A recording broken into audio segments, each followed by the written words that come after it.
She has no wolf. That is what the healers told her mother the day she was born.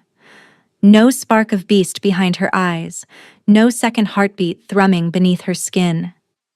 In a world where your wolf determines your worth, Kethra is worth nothing.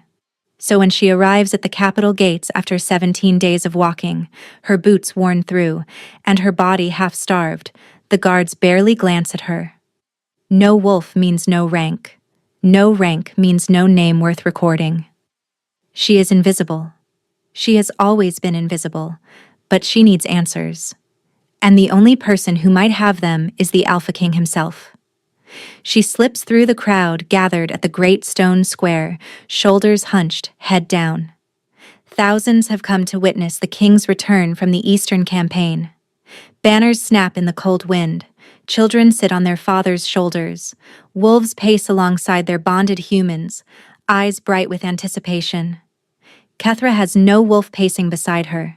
She has only hunger, and a question that has haunted her for 23 years. The drums begin. The crowd falls silent. And then he appears. Alpha King Valdric of House Thornwell rides through the gates on a warhorse black as midnight. His armor is battle-scarred, his dark hair loose around his shoulders, his face carved from stone and shadow. But it is not the king that makes the crowd stop breathing. It is the beast beside him. Massive, monstrous, a wolf the size of a draft horse, fur so black it seems to drink the light. It moves like death given form, and the crowd presses back in terror. But the beast stops. Its great head swings toward the crowd, toward Kethra, and it does something it has never done in the recorded history of the kingdom. It bows.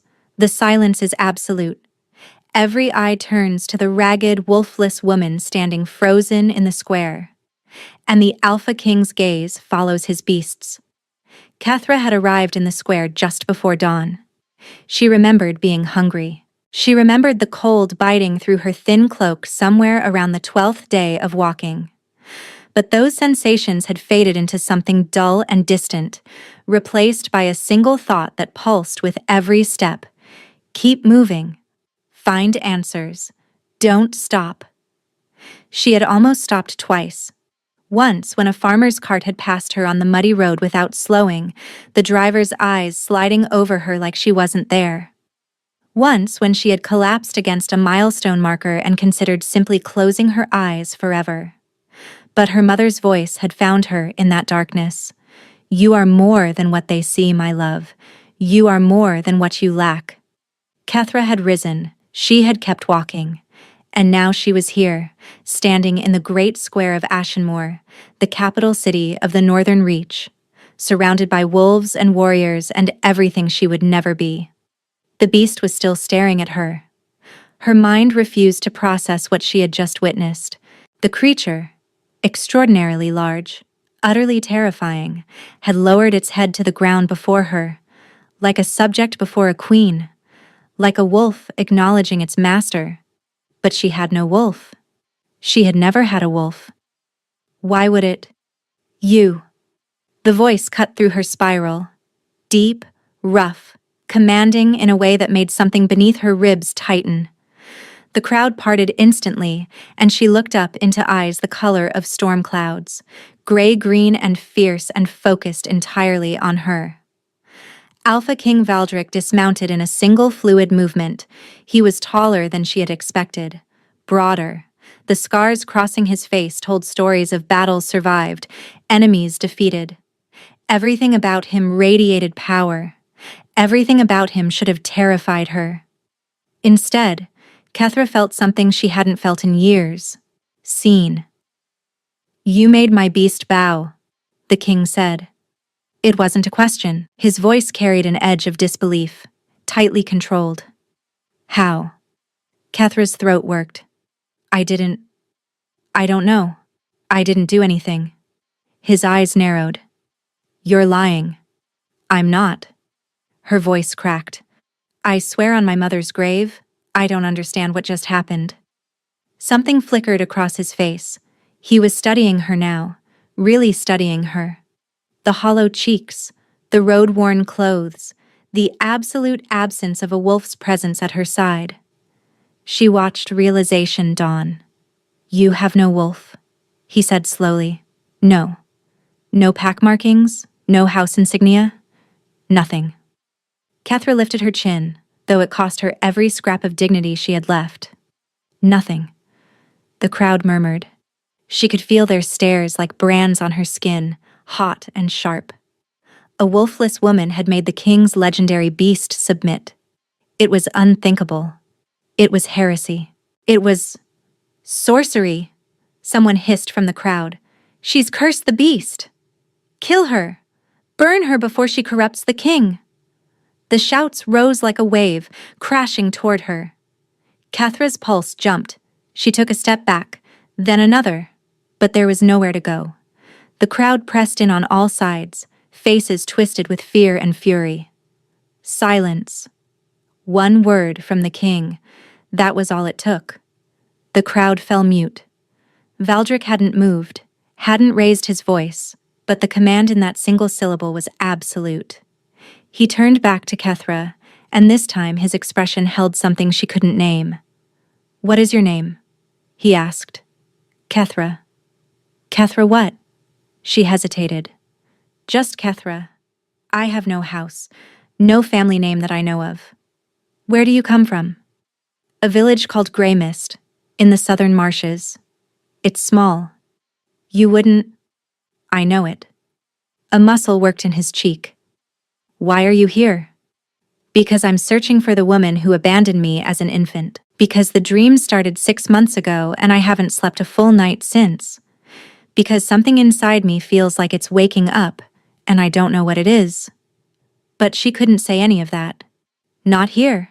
Not with 1,000 eyes boring into her. "I'm looking for answers," she said simply, "about who I am." The great black wolf had risen from its bough and padded forward. The crowd gasped, pressing back in fresh terror, but the beast ignored them entirely. It stopped beside Kethra and lowered its head, pressing its massive muzzle against her palm. Heat flooded through her. Not pain. Something else. Something that felt like recognition. Valdric watched the interaction with an expression caught between wonder and unease. "My beast has never bowed to anyone," he said quietly. "Not my father. Not the elders. Not even me, when I first took the throne." He paused, his gaze unbearably heavy. "Yet it bows to a wolfless stranger with no name in any record we keep." Kethra's hand trembled against the beast's fur. "I don't understand it either." "Then we will find out together." The king turned to his guards. "Prepare quarters in the East Tower. She will be under my protection until we determine what she is." The commander of the guard stepped forward, face pale. "Your Majesty, with respect. She could be an assassin, a witch, she is under my protection." Valdric's voice dropped to something cold and final.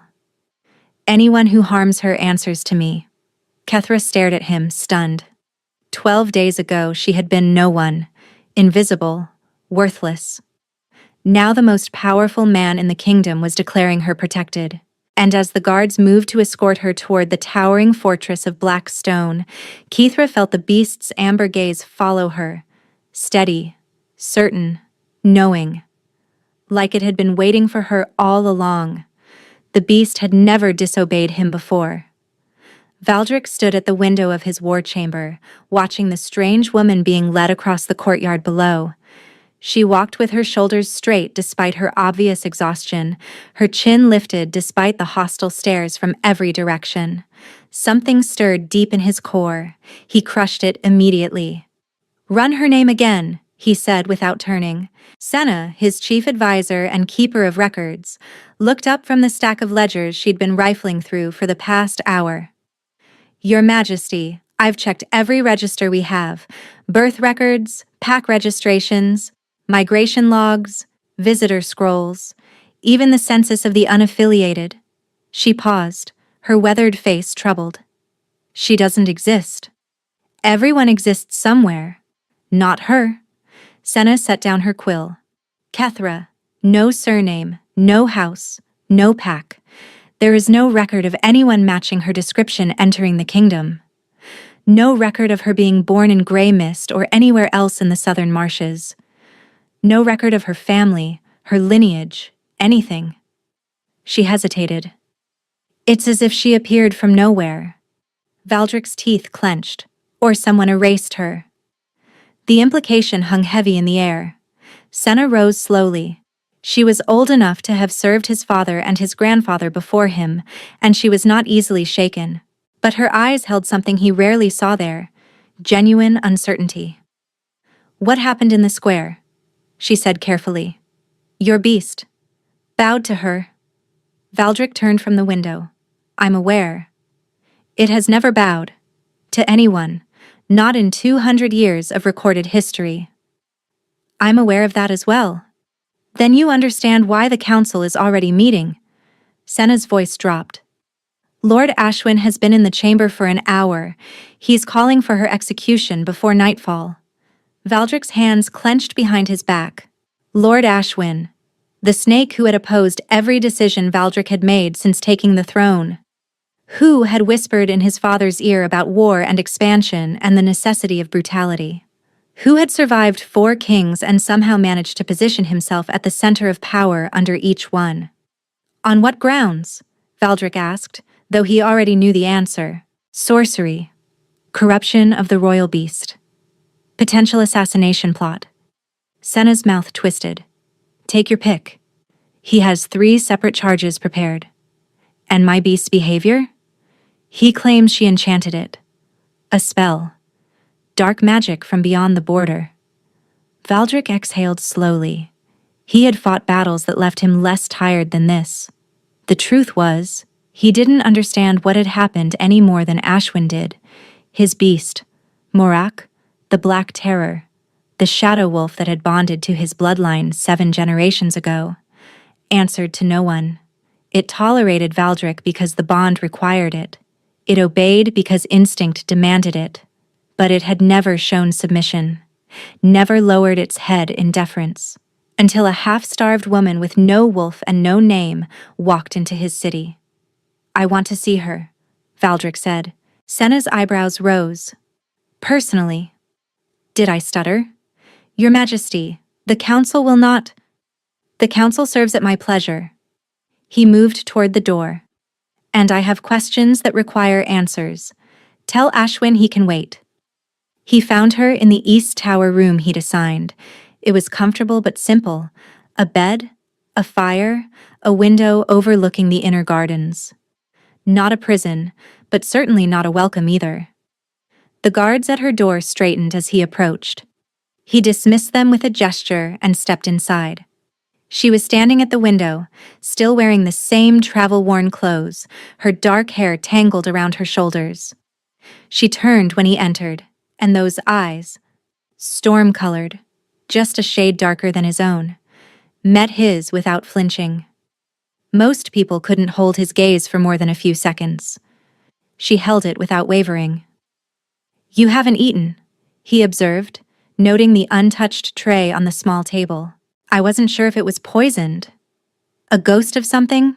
Surprise? Respect?" Moved through him. "Sensible. It isn't.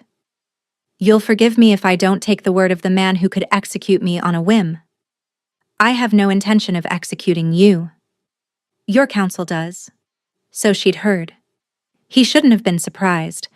Sound carried in old stone fortresses, and servants gossiped.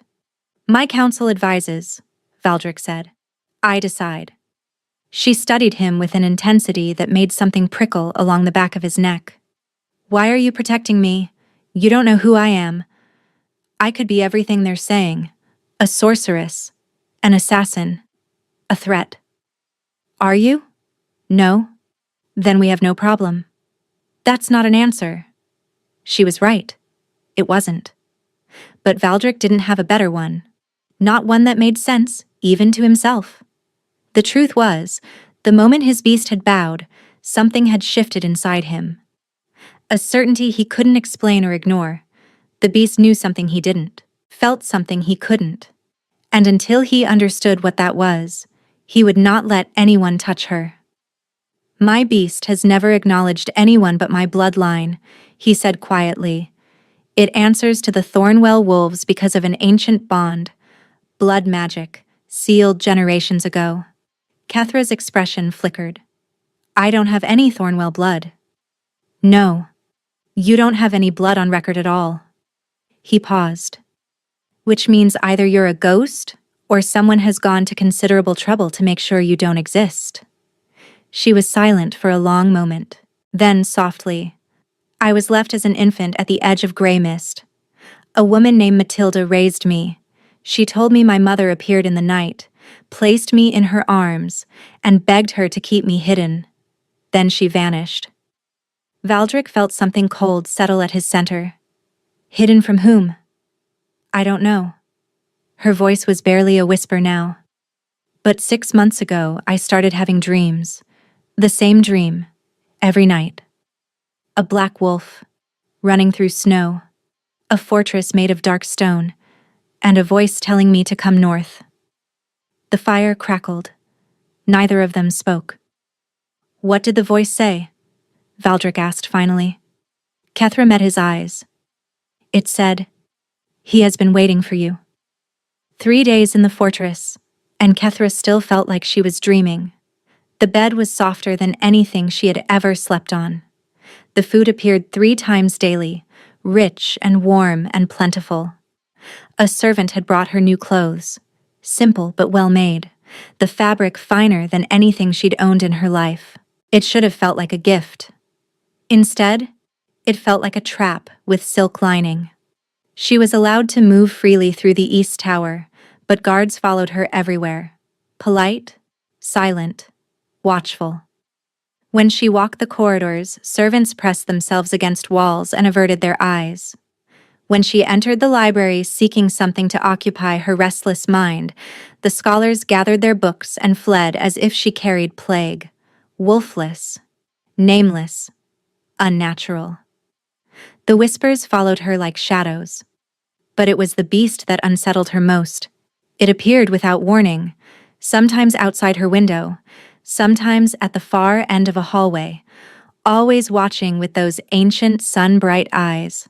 It never approached. It simply observed, patient and immovable, like it was waiting for something she hadn't done yet.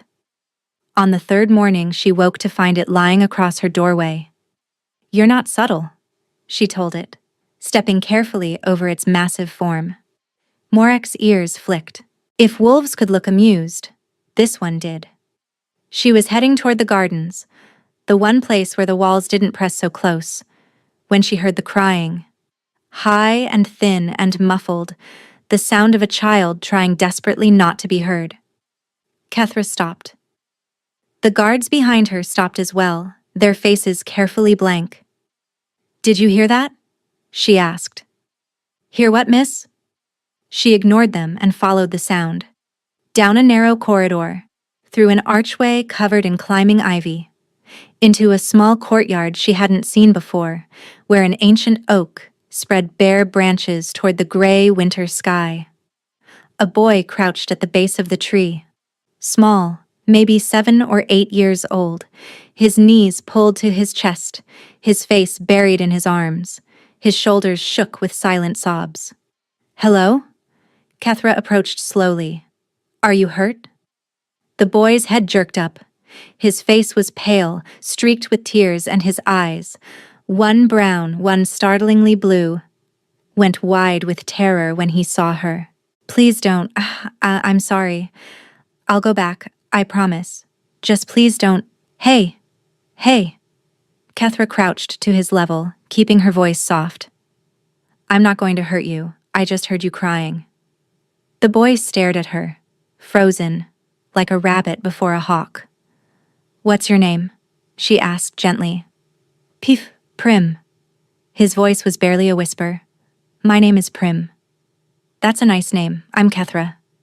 She smiled, hoping it looked more reassuring than it felt.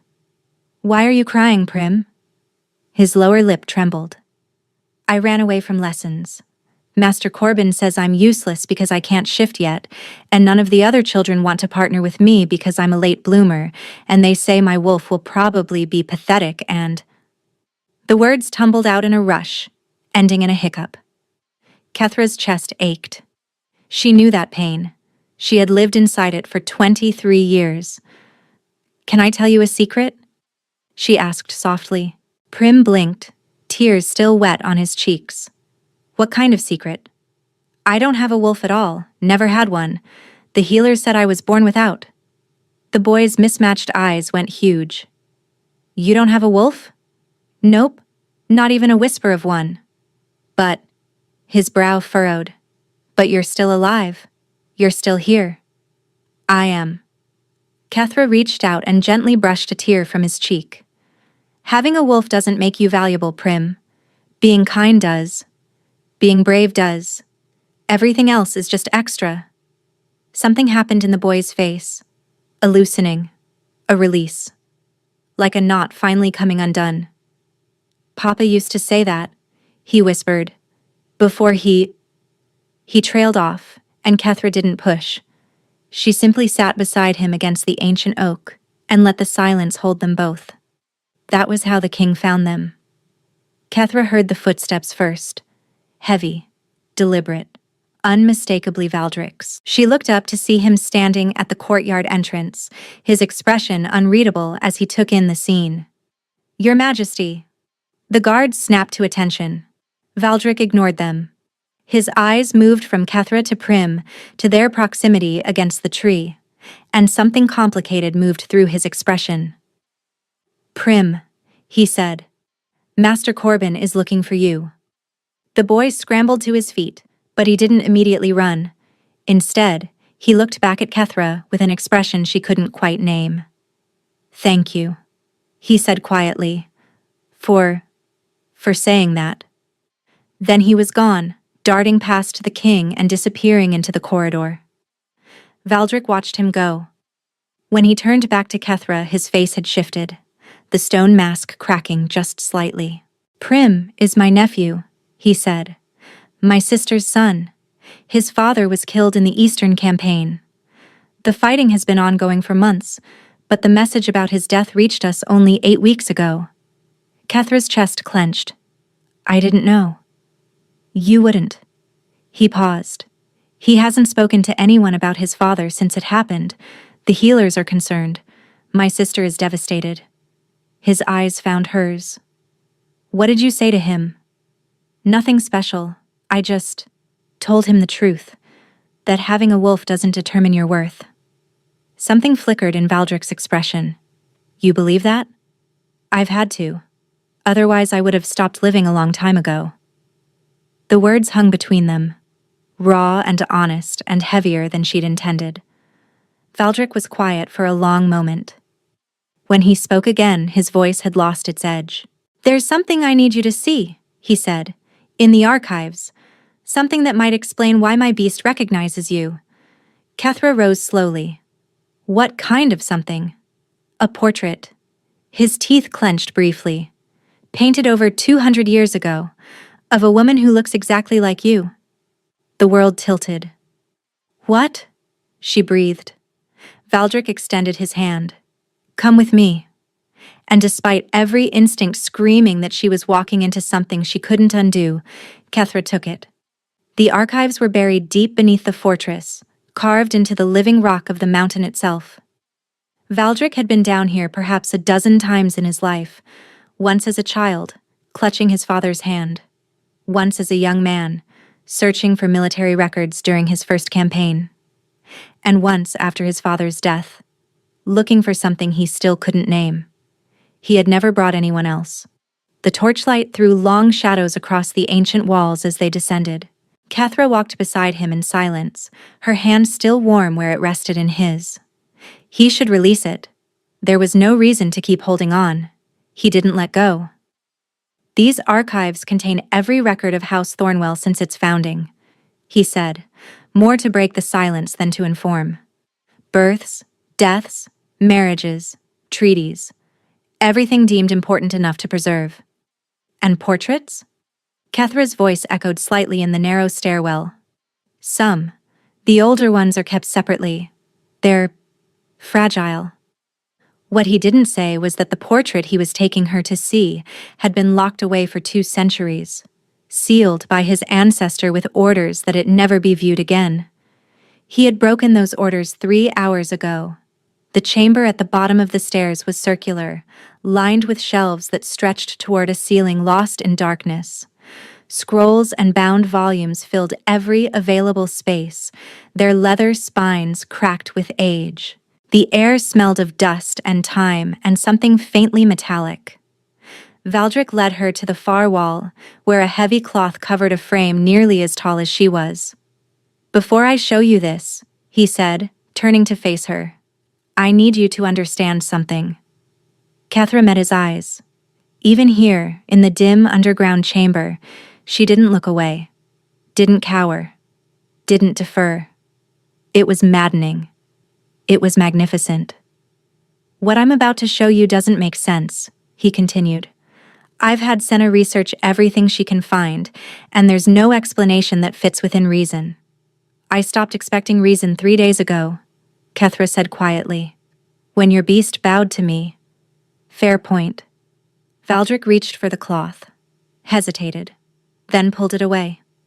The portrait beneath had been painted with extraordinary skill. The colors had faded with time, but the image remained clear. A woman standing in a garden of white roses, her dark hair loose around her shoulders, her face turned slightly toward the viewer with the hint of a smile. Kethra made a sound, small, involuntary, like she'd been struck. Valdric understood. He had made a similar sound when he'd first seen it. The woman in the portrait was Kethra.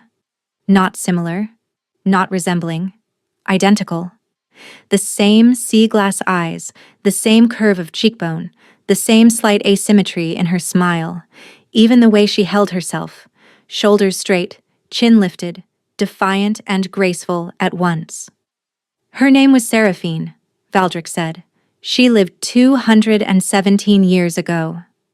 Kethra's hand rose toward the portrait, trembling. "That's not possible." "I agree. And yet, who was she?" Valdric took a breath. This was where it became complicated, where it became dangerous. She was the Luna of Alpha King Alderaan Thornwell, my ancestor. He paused. And according to the few records that weren't destroyed, she was the original bond keeper of Morak. Kethra's eyes snapped to his. Bond keeper? The beasts of House Thornwell are not ordinary wolves. They're ancient spirits, bound to our bloodline through a ritual performed at the founding of the kingdom. Each generation, the bond passes to the new Alpha King. Valdric's voice grew heavier. But the bond wasn't always held by the king. In the beginning, it was held by his mate, his Luna, the bond keeper. "Seraphine," Kethra whispered. "Yes. The records say she could command Morak with a thought, that the beast adored her, protected her, would destroy armies for her." Valdric looked at the portrait. "They also say she vanished one night without warning. No body was ever found. No explanation was ever given. And 2 weeks after her disappearance, King Alderaan ordered every mention of her name erased from the kingdom's history." The torchlight flickered. Shadows danced across Seraphine's painted face. "Why?" Kethra asked. "Why would he erase his own Luna?" "No one knows. The records of that period were purged so thoroughly that even Senna couldn't find more than fragments." Valdric turned to face her fully. "But here's what I do know.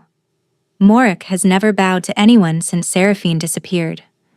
Not to Alderaan, not to any king who came after. The beast tolerates us because the bond requires it, but it has never shown submission. Until me. Until you." The weight of it settled between them. Heavy, undeniable, profound. "You think I'm connected to her somehow," Kethra said slowly. "That's why the beast recognizes me. I think you might be more than connected." Valdric stepped closer, close enough to see the rapid pulse at her throat, the slight widening of her pupils. I think you might be what she was, a bond keeper, born for the first time in 200 years. Kethra's breath caught. But I don't have a wolf. How could I be a bond keeper if I don't know. The admission cost him. He was not a man accustomed to uncertainty. But I intend to find out. She looked at him then. Really looked, with those remarkable eyes that matched a portrait painted before his great-great-grandfather was born. You could have hidden this from me, she said softly. You could have kept it secret, figured it out yourself and never told me anything. Yes. Why didn't you? Because I couldn't. Because something in me needs you to know, because when you look at me like that, I forget how to be the king. But he couldn't say any of that. Not yet.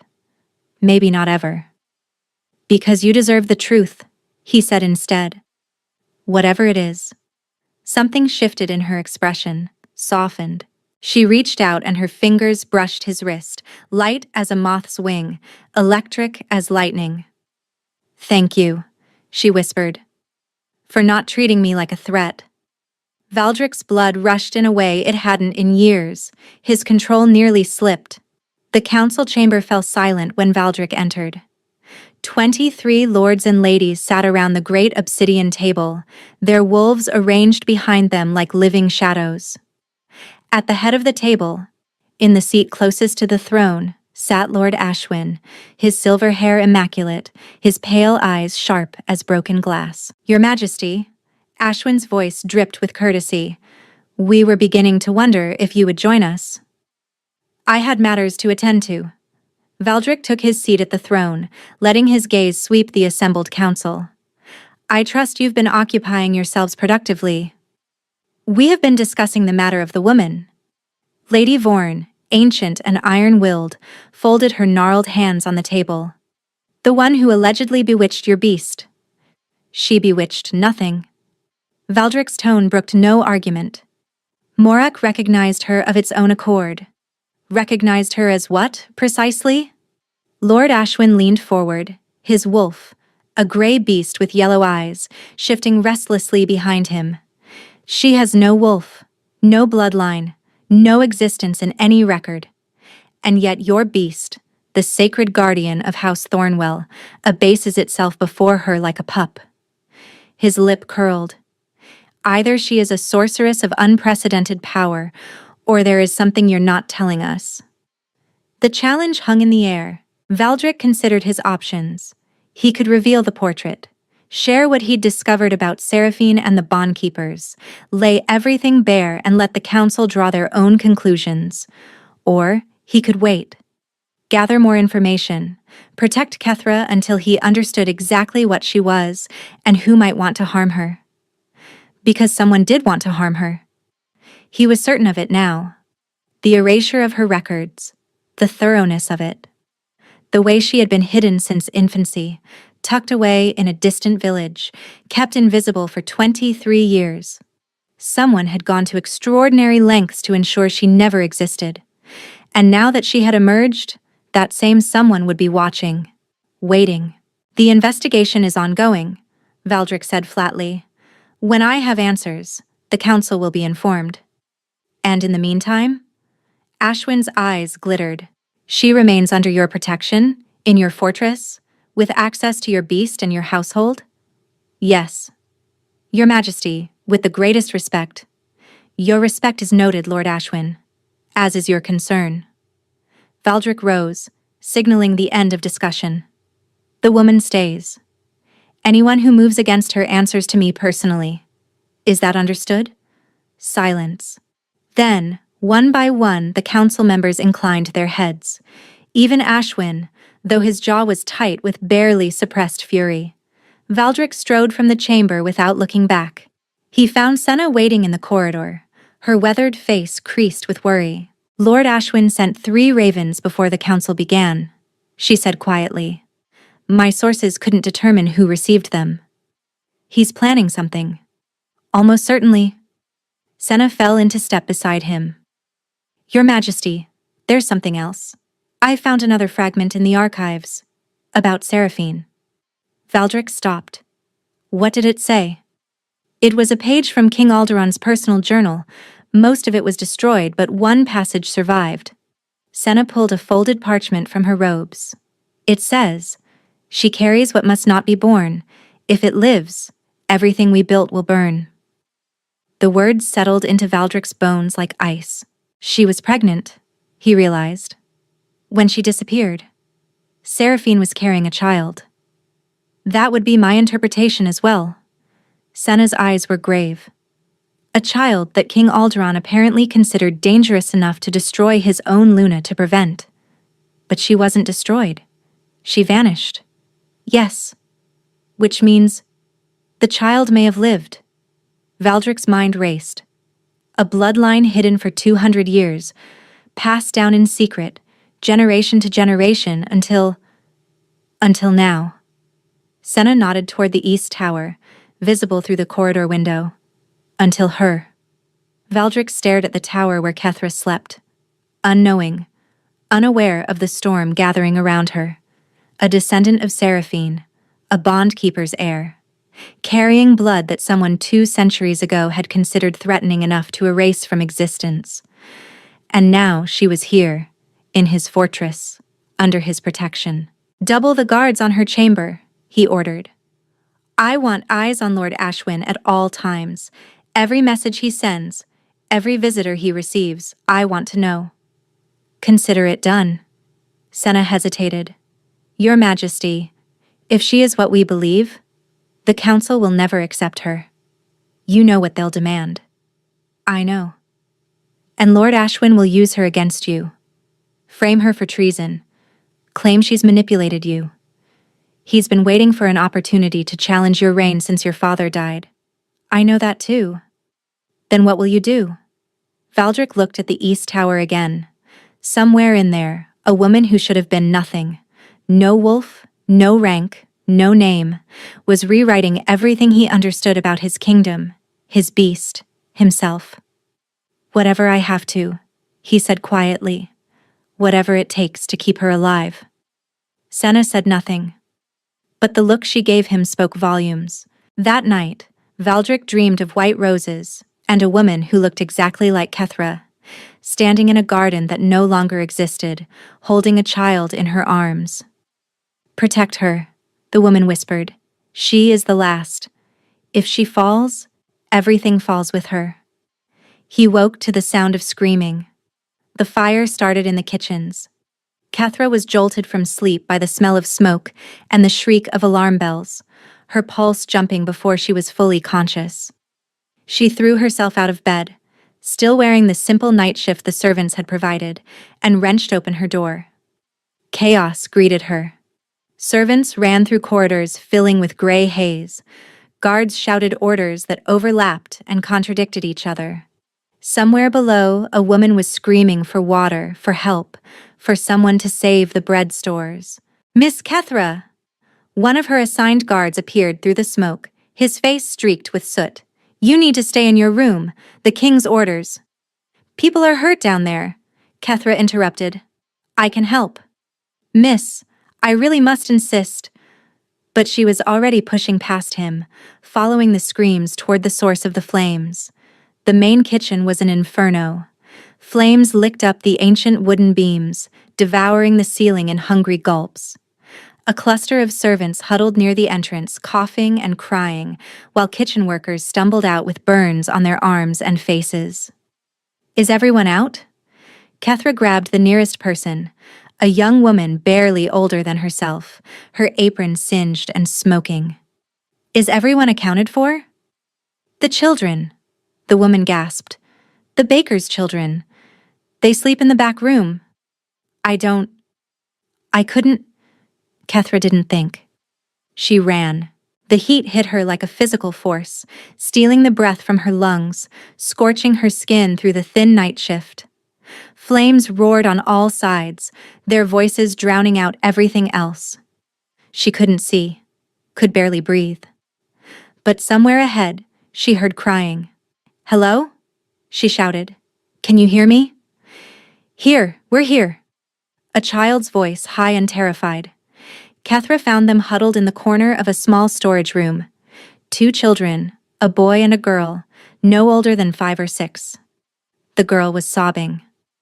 The boy had his arms wrapped around his sister, his face white with fear. "It's okay," Kethra said, keeping her voice calm even as the ceiling groaned above them. "I'm going to get you out. Can you walk?" The boy nodded. "Good. Hold on to each other. Don't let go no matter what." She scooped up the smaller girl, grabbed the boy's hand, and turned back toward the door. The beam fell without warning. One moment there was a path. The next, there was a wall of flame, and something heavy and burning struck her shoulder, and the children were screaming, and Kethra couldn't breathe, couldn't move, couldn't... Child. The voice wasn't human, wasn't external. It resonated inside her skull, vast and ancient and strangely familiar. "Let me in." She didn't understand, didn't have time to understand. The fire was everywhere, the children were crying, and she was going to die in this burning room having accomplished nothing. Trust. A single word. A command and a plea, all at once. Kethra closed her eyes, and something inside her opened. Power exploded through her veins, cold and luminous and absolutely overwhelming. It crashed through her body like a river breaking a dam, sweeping away fear and pain and limitation. Her shoulder stopped burning, her lungs stopped screaming. When she opened her eyes, the flames were parting around her. Not dying. Not extinguishing. Parting. Curving away from her body like water around a stone, creating a corridor of cool air through the inferno. The children stared at her with huge eyes. "Come on," Kethra breathed and led them through. They emerged into the courtyard as the kitchen roof collapsed behind them. Servants rushed forward to take the children, to wrap blankets around them, to cry and praise and thank. Kethra stood apart from it all, trembling, staring at her own hands like she had never seen them before. What had just happened? What had she done? "Kethra." She turned. Valdric stood 3 feet away, still in his sleeping clothes, his hair disheveled, his face pale beneath the soot. His eyes swept over her. The singed night shift, the burns on her arms that were already fading fast, the absolute shock written across her features. "What did you do?" His voice was hoarse. "I don't know." The words came out cracked and broken. "Something spoke to me, inside my head. It said to let it in, and I..." "You did well, child." There it was again. That voice. Ancient and warm and utterly inhuman. "You have always been mine. From the first breath you took. From the first heartbeat." Kethra's knees buckled. Valdric caught her before she hit the ground, his arms strong and steady around her shaking body. "I hear it," she whispered against his chest. "The voice. It's still there. It's... I have waited 200 years for you to remember, for you to awaken, for you to claim what was stolen." "What are you?" Kethra asked, and she wasn't sure if she spoke aloud or only in her mind. "What am I?" And then, stepping out of the shadows at the edge of the courtyard, came Morak. The great black wolf moved through the chaos like a creature from another world, ignoring the servants who scattered in terror, ignoring the guards who reached for weapons they knew were useless. It came straight toward Kethra, those molten gold eyes burning with an intelligence that was anything but animal. It stopped directly in front of her. And it spoke. Not with words, not with sound, but with images that flooded her mind. A garden of white roses, a woman with her face, a king who knelt before her with tears on his cheeks, a pregnancy kept secret, a flight through the night, a promise extracted in blood, hide her descendants, keep them safe, until the beast calls them home. Kethra gasped. "Seraphine," she breathed. "She's not just my ancestor. She was me, and I was her." Understanding crashed through her like lightning. The wolf, the bond, the connection that transcended blood and time and death itself. Seraphine hadn't just been the bond keeper. She had merged with Morak, become something more than human, more than wolf. And when she'd fled, carrying the child that King Alderaan wanted dead, she had poured everything she was into the beast, her power, her essence, her very soul, ensuring that one day when her bloodline was ready, she would rise again. Not as Seraphine, as Kethra. "Oh gods," she whispered, the voice in my head. "It's not the beast speaking, it's her. It's been her all along." Valdric's arms tightened around her. "Who? Who's speaking to you?" Kethra looked up at him, tears streaming down her face, her entire understanding of herself shattering and reforming in a single devastating moment. "My ancestor," she said, "the woman from the portrait, the Luna who vanished." Her voice broke on the next words. "She's been inside Morak for 200 years, waiting for me to be born. And now," Seraphine's voice whispered, gentle as a mother's touch. "You understand? You are not wolfless, child. You have never been wolfless. You simply carry your wolf differently. You carry me." The days that followed the fire were a blur of revelations. Senna brought scroll after scroll to Kethra's chambers, fragments of history, pieces of the puzzle that had been her life. She learned that Seraphine had been born in the southern marshes, just as Kethra had been. That she had manifested her bond with Morak not through a wolf of her own, but through a connection that transcended the physical, spirit calling to spirit across the void. She learned that King Alderaan had loved Seraphine desperately, obsessively, and that his love had curdled into fear when he realized what she truly was. "He was afraid of what we could become together," Seraphine whispered in her mind, "a Luna with power equal to the king's. A bond that could not be broken or controlled. He wanted to possess me. When he realized he couldn't, he decided to destroy me instead." "But you escaped," Kethra murmured, alone in her chamber, speaking to the presence that now lived permanently at the edge of her consciousness. "I escaped. I hid our daughter with people I trusted. I poured my essence into Morak and waited." A pause, heavy with centuries of patience. "I waited for you." Kethra pressed her palms against her eyes. It was too much. All of it. She had spent 23 years believing she was broken, defective, less than nothing. And now she was being told she carried the soul of an ancient Luna, that she was the heir to a power that had terrified a king, that she was... A knock at the door interrupted her spiral. "Come in," she called, expecting Senna or perhaps the servant who brought her meals. It was Prim.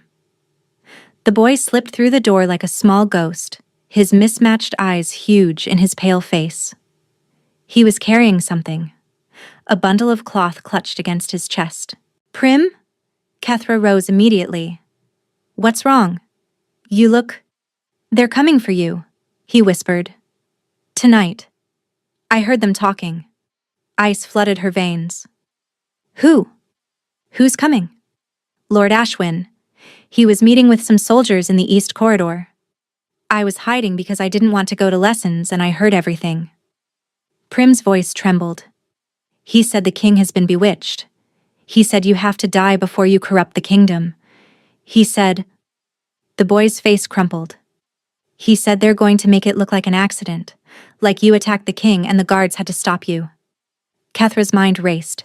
She should run to Valdric immediately, tell him what Prim had heard.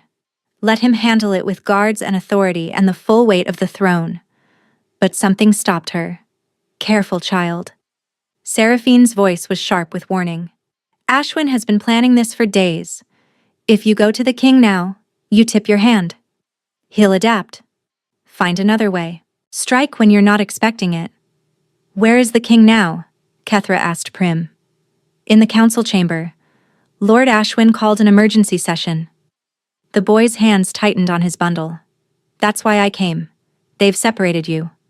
On purpose." Of course they had. Kethra looked at the window, at the darkening sky beyond, at the fortress that had become her shelter and was about to become her cage. You have two choices, Seraphine said. Run and confirm everything Ashwin has told them. That you're a threat, a sorceress, a danger to the kingdom. Or? Kethra asked silently. Or you face them. Show them what you truly are.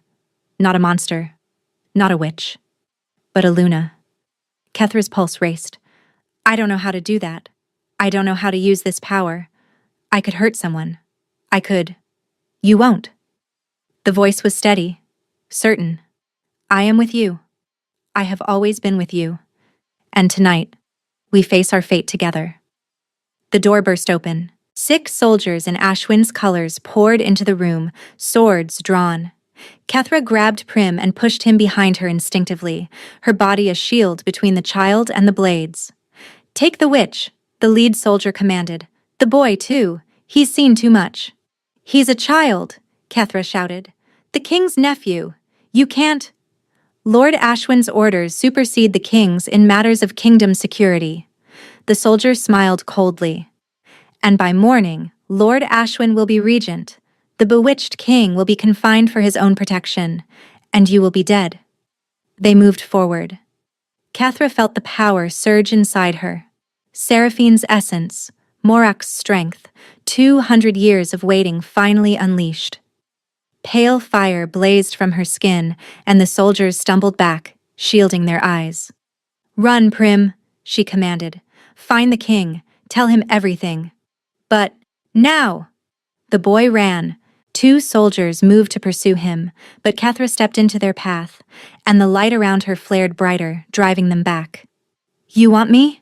She said, her voice layered with something ancient and powerful. Then come and take me. They came. The battle was brief and brutal. Kethra had no training with a blade, no experience with combat, but Seraphine did. 2 centuries of watching from inside Morak, observing every war, every battle, every technique. It flowed through Kethra like muscle memory, guiding her movements, directing her power. 4 soldiers fell. The 5th fled. The 6th. The 6th got behind her. She felt the blade enter her back before she felt the pain. Cold steel sliding between her ribs, piercing something vital. Her legs gave out. The moonlit glow flickered and died. Should have killed you the moment you walked through those gates, the soldier said, twisting the blade. Kethra screamed, and somewhere in the fortress, answering her cry, a beast began to howl. The wall exploded inward.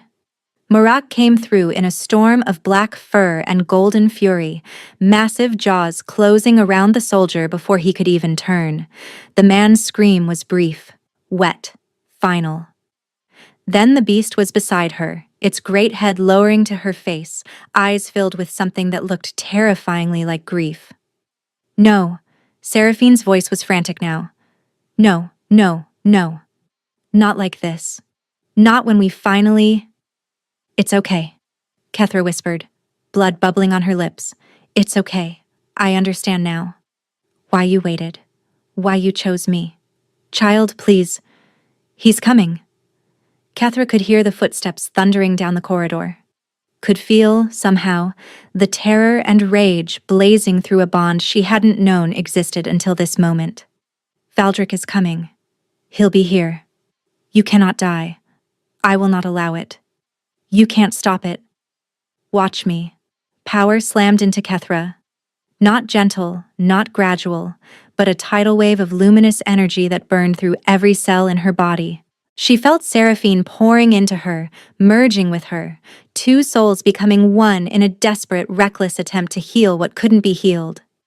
The last thing she saw before darkness took her was Valdric bursting through the ruined doorway, his face twisted with anguish, his mouth forming her name. Then nothing. She didn't wake for 5 days. Valdric stayed. Every hour. Every minute. He held meetings at her bedside, signed documents while watching her chest rise and fall. Slept in the chair beside her bed when exhaustion finally claimed him, his hand wrapped around hers like an anchor. Lord Ashwin was in chains. The conspiracy unraveled within hours of the attack, guards turning on each other, confession spilling like blood, the whole rotten structure collapsing under its own weight.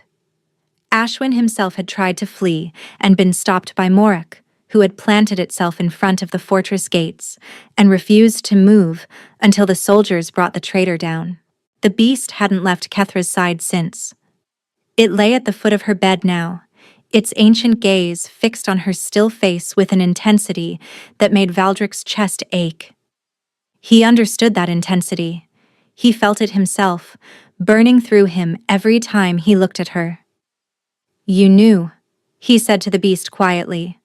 "From the moment she entered, you knew what she was." Morak's tail twitched. It was the closest the creature ever came to acknowledgement. "You could have told me. You could have—" Valdric stopped, laughing bitterly. "Right. You're a wolf. You don't speak." But that wasn't entirely true anymore. Something had changed during the attack. Some barrier had broken. Because since that night, Valdric had been feeling things that weren't his own. Flickers of emotion at the edge of his consciousness, impressions of thought that didn't originate in his own mind. Seraphine. The ancient Luna. She was there now, woven into Morak, woven into Kethra, connected to him through bonds he was only beginning to understand. The door opened softly. Prim crept in, carrying a handful of winter flowers, scraggly things from the fortress garden, half dead from frost.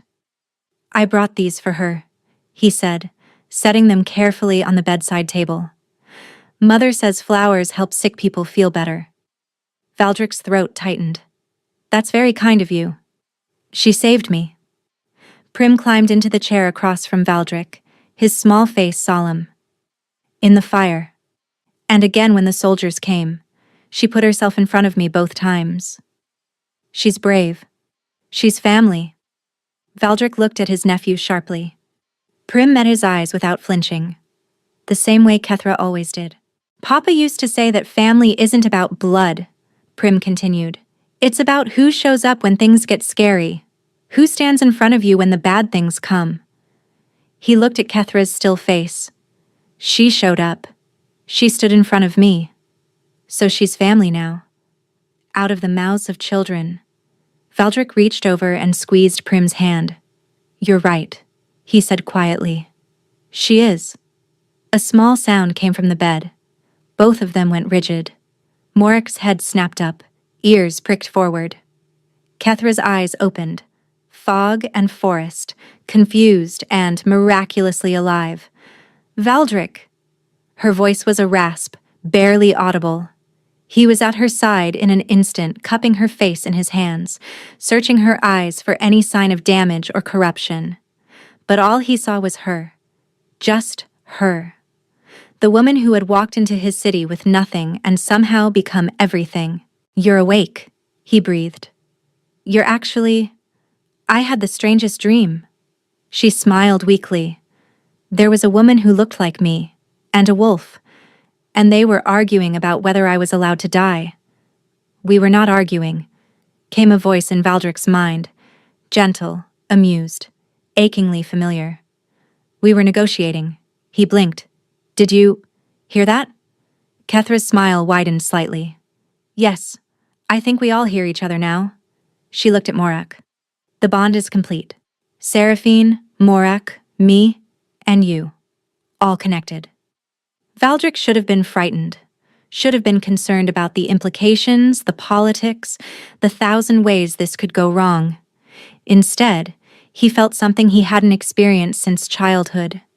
Peace. "She wants you to know something," Kethra said softly. "Seraphine. She says Alderaan was a fool.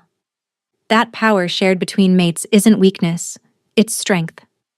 "Mates," Valdric repeated, his blood rushing. "That's what she called us?" Kethra's cheeks flushed pink. "I told her she was presumptuous. We've only known each other for a week." Valdric laughed. It came out broken and wet, and he didn't care. "She's not wrong," he said, and watched her eyes go wide. Before she could respond, Prim threw himself at the bed, wrapping his small arms around whatever part of Kethra he could reach. You're awake, he shouted. You're not dead. I brought you flowers, but they're kind of ugly. But Mother said it's the thought that counts. Kethra laughed. A real laugh, warm and bright, despite her obvious exhaustion, and hugged the boy back. They're beautiful, she said. Thank you. Valdric watched them together, the broken woman and the grieving child, and felt something click into place inside his chest. Family, Prim had said. Yes. This was family, and he would burn the world before he let anyone threaten it again. Spring came to the northern reach like a hesitant guest, testing the warmth before committing. Snow retreated from the mountains, flowers pushed through thawing earth, and in the courtyard of the fortress, a small crowd gathered to witness something that hadn't happened in over 2 centuries. A Luna's bonding ceremony.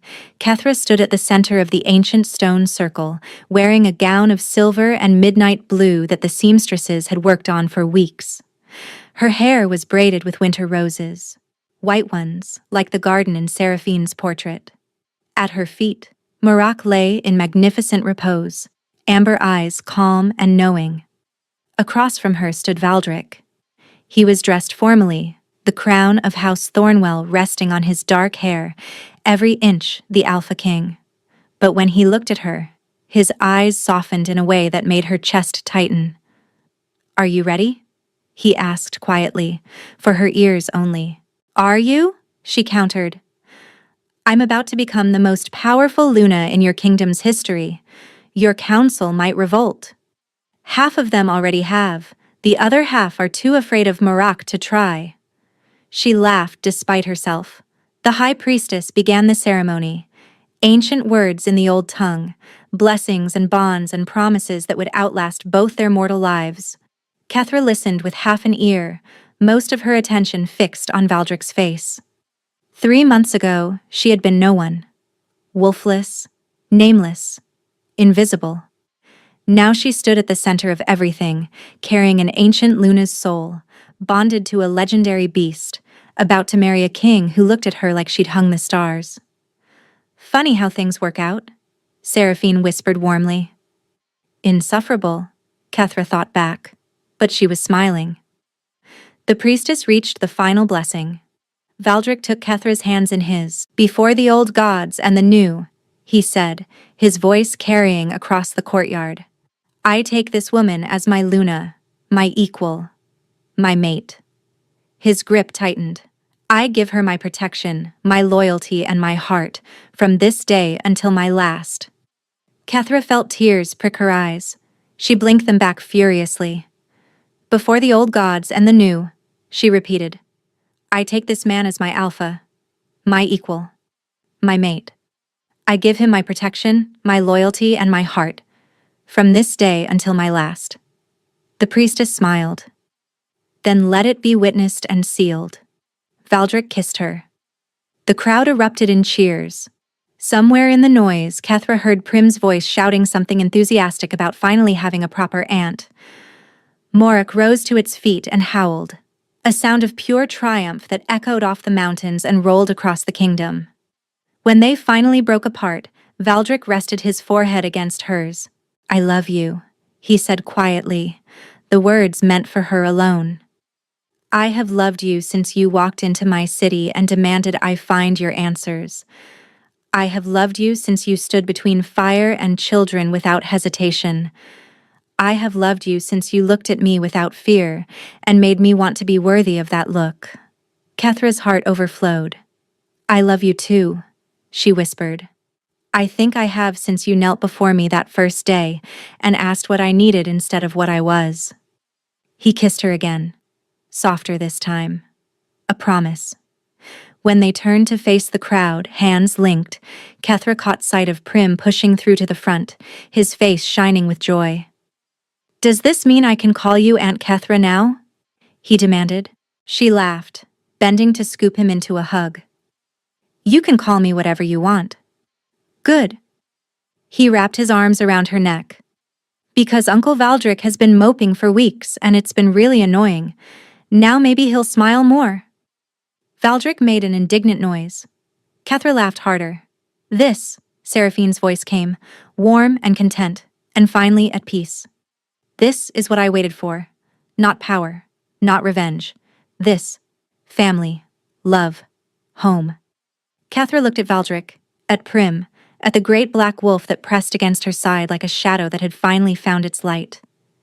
Yes, she thought back. Home. And for the first time in her life, she knew exactly where she belonged.